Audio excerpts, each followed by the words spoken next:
An emperor once became so afraid of curses that he helped destroy his own family. Not because an enemy army broke into the palace, not because a rival king launched a rebellion, because people started claiming that tiny cursed dolls and secret magic were hiding inside the empire.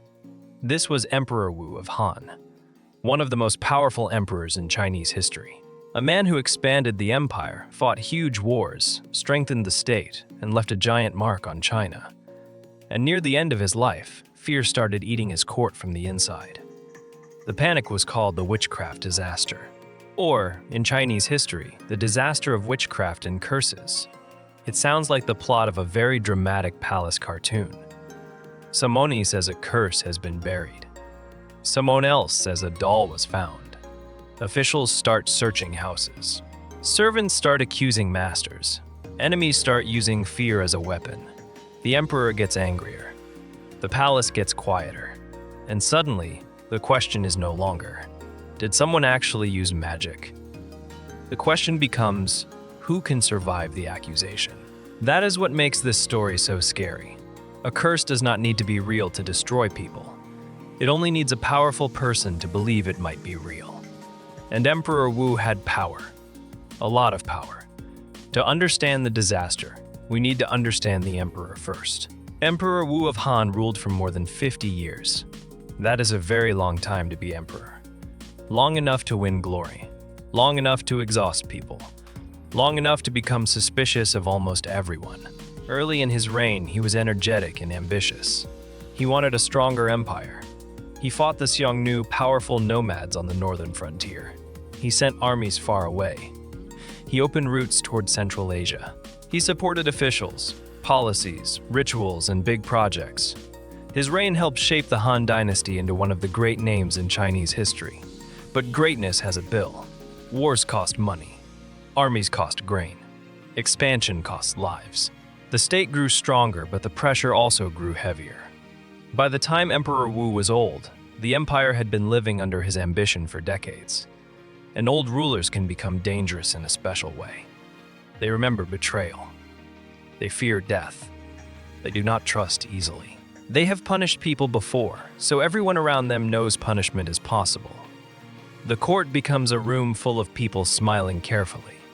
And careful smiles are terrible at telling the truth. Now add one more ingredient. The emperor feared witchcraft. In ancient China, some people believed that hidden curses, buried objects, spells, or little figures could harm a person from a distance. Think of it as political voodoo, but with Han Dynasty paperwork. If someone accused you of using witchcraft against the emperor, that was not a small problem. That was not. Please explain yourself after lunch. That was, your entire family may be in danger. This made witchcraft accusations extremely useful for anyone with enemies. And the Han court had enemies everywhere. Palace politics is basically a room where everyone says, I serve the emperor, while quietly calculating who might ruin them tomorrow. There were rival officials, rival families, rival women in the palace, rival sons, rival futures. The most important future belonged to the crown prince, Liu Ju. He was Emperor Wu's heir. He had been crown prince for many years. He was supposed to inherit the empire. But being heir is not as comfortable as it sounds. You are powerful enough to scare people, but not powerful enough to be safe. Everyone knows you might rule later, so people either flatter you, fear you, or try to destroy you before later arrives. The crown prince and his mother, Empress Wei, had enemies. One of the most dangerous was Zhang Chong, an official who had conflicts with the prince. Zhang Chong understood something very ugly.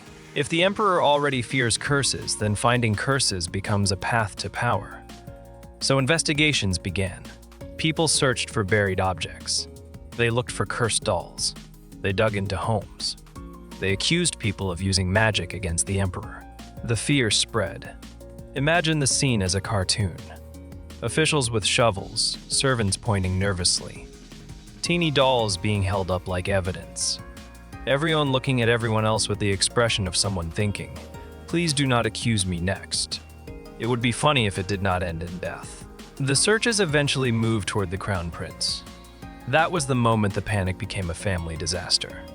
The prince believed Zhang Chong was trying to frame him. And honestly, in that kind of court, paranoia was not exactly unreasonable. If someone is digging for cursed objects in your house while the emperor already fears witchcraft, you do not wait calmly for the customer service survey. You panic. Lu Ju panicked. He decided he had to act. He arrested Zhang Chong and killed him. That was a huge step. From the prince's point of view, it may have felt like self-defense. From the emperor's point of view, it looked like rebellion. And when an emperor thinks his own heir is rebelling, the floor disappears under everyone. Messages became confused. Trust collapsed. The crown prince raised forces in the capital. Government troops fought him. The streets of Chang'an, the Han capital, turned into a battlefield. This was not a foreign invasion. This was the emperor's own family and government tearing itself apart because fear had eaten the truth. The prince lost. He fled. Eventually, he died by suicide. Empress Wei also died. Many people connected to them were killed. Families were destroyed. The political future of the empire was shattered, all from a panic about hidden curses. This is why the witchcraft disaster is so tragic. It also shows one of the worst weaknesses of palace politics. In a normal investigation, evidence should lead to a conclusion. In a terrified court, the conclusion comes first. Then everyone starts digging until they find something that looks useful.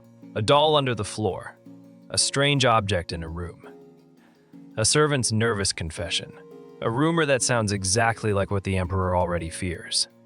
Onset happens. Truth has a problem. Truth is slow. Fear is fast. Truth needs patience. Fear needs only a shout. Truth asks what actually happened. Fear asks, who should we punish before we are punished ourselves? That is why the panic spread so easily. Everyone in the court had a reason to be afraid. The prince feared being framed. Officials feared being linked to the prince. Servants feared torture. Enemies feared missing their chance to destroy rivals. And the emperor feared an invisible attack from inside his own world. A palace full of fear is like a room full of dry grass.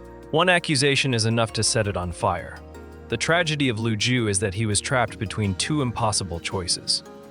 If he did nothing, Zhang Chong's investigation might destroy him. If he acted, his father might see action as rebellion. He chose action. That choice made him look guilty to the one person whose judgment mattered most. This is the nightmare of being an heir in an imperial system. You are close enough to power to be dangerous, but not close enough to control the story. And in politics, whoever controls the story often controls who survives. For a viewer, the most painful part is that almost everyone was acting from fear. The emperor feared curses. The official feared the prince. The prince feared the official. The court feared the emperor.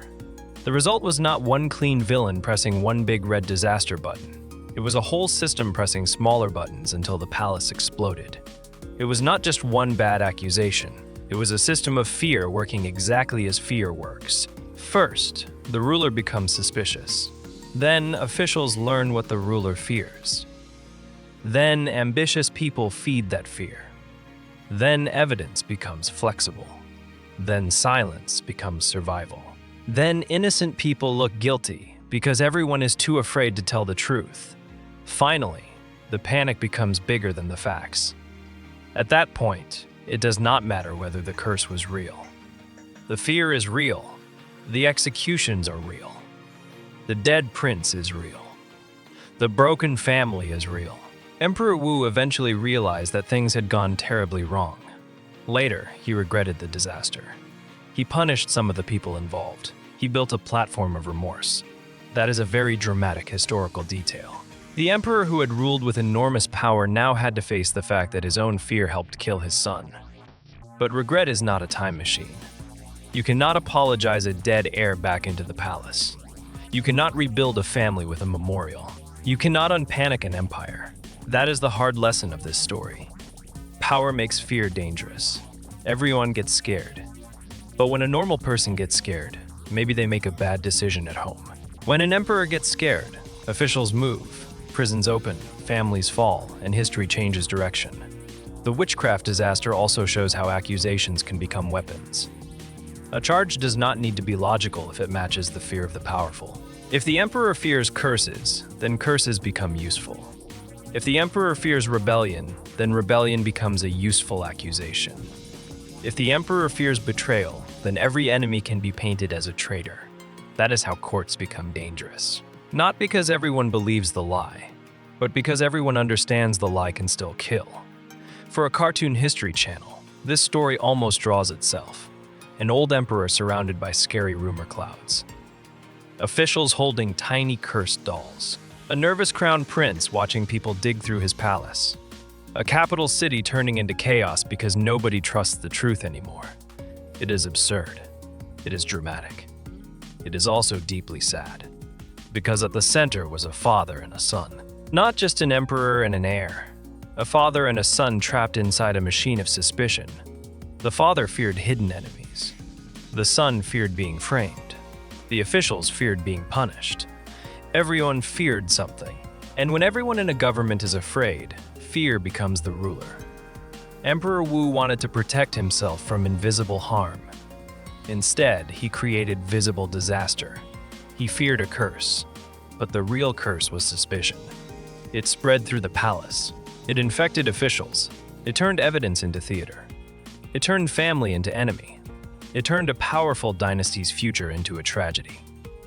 In the end, the emperor did not need a magic doll to hurt him. His own fear did that, and that is why this story survived. Because it is not really about witchcraft. It is about what happens when a ruler becomes so afraid of imaginary threats that real people start dying. It is about a court where accusation is stronger than truth. It is about a family destroyed by a panic nobody could stop in time. So remember the witchcraft disaster. There is another reason this disaster matters so much. It shows how a court can become addicted to accusation. Once accusation becomes useful, it does not stay small.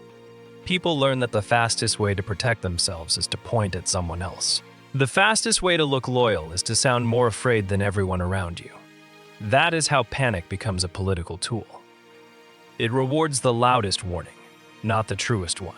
It rewards the person who says, "I found danger," even when the danger was planted, exaggerated, or imagined. By the time anyone asks for proof, the victims may already be dead. This is why the witchcraft disaster still feels modern. The objects are ancient. The dolls, the curses, the palace searches, the ritual fear. But the pattern is familiar. A powerful person becomes afraid. Ambitious people discover the fear. Then everyone around power starts performing loyalty by feeding that fear. The truth becomes less important than the performance. And once that happens, even a prince can become helpless. Lu Ju was not destroyed only by one enemy. He was destroyed by an atmosphere where suspicion had become stronger than evidence. That is the real monster in this story, not magic. The saddest thing is that Emperor Wu was not a weak ruler. He was not a fool sitting helplessly while others ran the empire. He was one of the strongest rulers the Han Dynasty ever produced. That makes the disaster more frightening, not less. Because it shows that intelligence and power do not protect a ruler from fear. Sometimes they make fear more effective. A weak man's panic may stay small. A great emperor's panic becomes policy. It enters prisons. It enters family rooms. It enters the capital streets. It turns private suspicion into public violence. The disaster also changed the emotional meaning of Emperor Wu's reign. Before this, his story could be told as a story of expansion and imperial strength. After this, it also became a story of loneliness, age, and fear. The same ruler who had sent armies across frontiers could not defeat suspicion inside his own palace. The same state that could mobilize soldiers and officials could not stop rumors from becoming lethal. That contrast is what gives the story its tragic force. The empire was huge. The fear was small at first. A rumor here, a search there, a doll under the ground, a whisper in the palace. But small fears become enormous when the throne gives them permission. This is why the crown prince's death feels like more than a family tragedy. It is the moment the system eats its own future. An heir exists to continue the dynasty. He is supposed to be the bridge between one reign and the next. But in this disaster, that bridge was burned by the emperor's own suspicion. The state did not merely kill a man. It damaged the future it was supposed to protect. For the audience, that is the key emotional idea. A powerful father looked for hidden enemies. He found one in his own son. Too late, he realized the enemy had been fear itself. That is why the remorse matters. It is not a happy ending. It is a final wound. The emperor can regret. The historians can record. The platform of remorse can stand. But Lu Ju does not return. Empress Wei does not return. The dead officials and families do not return. A panic can be started by one accusation, but it cannot be neatly reversed by one apology. That is what makes this episode strong for the channel. It begins with something almost absurd: cursed dolls and palace witchcraft searches. The reason this episode deserves more space than a simple rumor story is that it has three disasters happening at once. There is the political disaster, officials turning accusations into weapons. There is the family disaster, a father and son pushed into opposite sides of a panic. And there is the information disaster. Nobody can trust what anyone else is saying anymore. Those three layers make the story bigger than a witchcraft scare. It becomes a portrait of a court where truth has no safe path to reach the ruler. When truth cannot travel safely, fear travels instead. And fear always arrives loudly. Then it reveals the real horror underneath, an empire so afraid that it destroys its own bloodline. The cartoon image may be funny. Tiny dolls, nervous officials, shovels, rumor clouds. But the ending should land with weight. The scariest curse was not magic. It was a frightened emperor with absolute power. That is why the witchcraft disaster is not just a strange palace rumor. It is a warning about what happens when one person's fear is given an empire-sized weapon. Not dolls. Suspicion with imperial authority behind it. Remember the dolls. Remember the digging. Remember the prince who thought he was being framed. Remember the emperor who realized too late that fear had lied to him. History has many disasters caused by armies. This one was caused by suspicion. And suspicion may be the most dangerous weapon in a palace, because once it starts digging, it always finds something.